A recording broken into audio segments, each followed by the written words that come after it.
ओ घोट जमियो हो काबे में ऐं पार जमी जन्नत में।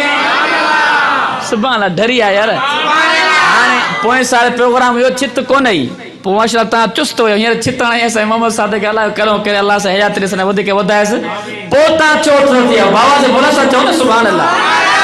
या बेटी ता जे लो थी या ना ना बा को सोलर ते या बिजली ते ना आयो ना बाबा से बोला सा चो सुभान अल्लाह।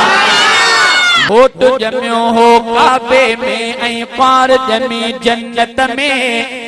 सोहणे अली ऐं ज़हरा जो रब जोड़ लिखो किस्मत में। शादी कीअं थी ओ शादी कीअं थी हाँ शादी हीअं थी शादी कीअं थी ओ शादी हीअं थी। रिश्ते ले ख्वाहिश ज़ाहिर कई सोहण सिद्दीक़ अकबर भी। रिश्ते ले ख्वाहिश ज़ाहिर कई सोहण सिद्दीक़ अकबर भी। साईं खां कई रिश्ते जी घुर हज़रत मीर उमर बे।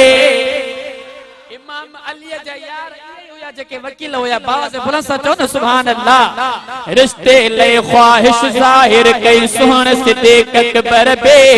साईं खां कई रिश्ते जी घुर हज़रत मीर उमर बे। साईं रहा खामोश उन्हनि को जवाब ॾियण न फरमायो। शादी कीअं थी शादी कीअं थी ओ शादी हीअं थी। घोट जमियो हो काबे में ऐं पार जमी जन्नत में। सोहणे अली ऐं ज़हरा जो रब जोड़ लिखो किस्मत में। शादी कीअं थी शादी कीअं थी ओ शादी हीअं थी। मस्जिद में वेही पो साईं पाण निकाह पढ़ायो। डॉक्टर कुर्बान साहब जे पुट जे मस्जिद में निकाह थियो चो न सुभान अल्लाह। हे इमाम अली साईं जो ऐं अम्मा ज़हरा जो निकाह जो हुजूर अकरम सल्लल्लाहु अलैहि वसल्लम मस्जिद में पढ़े तो बाबा से बुलंद सा चो सुभान अल्लाह। अन्या अन्या वॾे आवाज़ से चो सुभान अल्लाह। मस्जिद में वेही पो साईं पाण निकाह पढ़ायो। मिंबर ते बीही मिठड़े सभिनी खे आहे ॿुधायो। मिंबर ते बीही मिठड़े सभिनी खे आहे ॿुधायो। सोहणे अलीअ जो रिश्तो हाज पिरई लुखणी हो आयो। शादी कीअं थी शादी कीअं थी ओ शादी हीअं थी। सब जो साईं सब जो मुर्शिद पीर अली हैदरवा।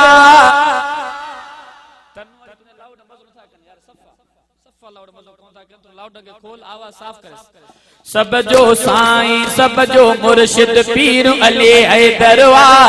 हक जे खातिर मर्द मुजाहिद शेर खुदा सफ दरबार बजो शेरवा। खुदा जो शेरवा रब जो शेरवा खुदा जो शेरवा ओ बेशक शेरवा। नबी पढ़ायो ऐं पढ़ायो अहिड़ी सआदत बी का। हसन हुसैन अली जा बचड़ा अहिड़ी शराफत बी का। हसन हुसैन अली जा बचड़ा अहिड़ी शराफत बी का। अखे अली जी लुआब नबी जो जो दिल बरवार बजो शेरवा।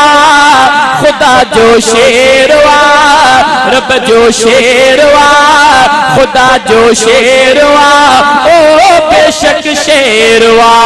सब खां अव्वल सगर सिनीअ में कलमे जो इकरारी। दीन वारन जे प्यार जो मरकज इनकार न काने। उहद जो हीरो बदर जो साथी फातिह खैबर वार बजो शेरवा। खुदा जो शेरवा रब जो शेरवा खुदा जो शेरवा ओ बेशक शेरवा। खालिद जंहिंजी पेशानीअ मां नूर में थो हक जो। सूमर जंहिंजी पेशानीअ मां नूर में थो हक जो।